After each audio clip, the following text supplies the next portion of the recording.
ও হ্যাঁ, তুই আমার কাছে 400 টাকা পাস না? কি 400 টাকা না 3100 টাকা পাই। কি তুই আমার কাছে 400 টাকা পাস? এক টেনে চড় মারবা, দাঁত পড়ে যাবে। আমি জানতাম তোরা হিসাব গন্ডগোল করবি, তাই জন্য একটা হিসাব করার লোকরা আমি ডেকে এনেছি। ঋতু এদিকে আয় তো। আসো তোমাদের হিসাবটা বোঝাই। চল তো হিসাবটা করি, চল। কেন 250 টাকা? 150 টাকা।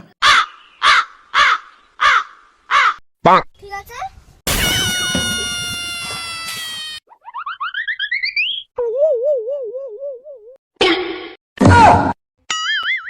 আরে ভাই ঠিকই তো আছে হিসাব।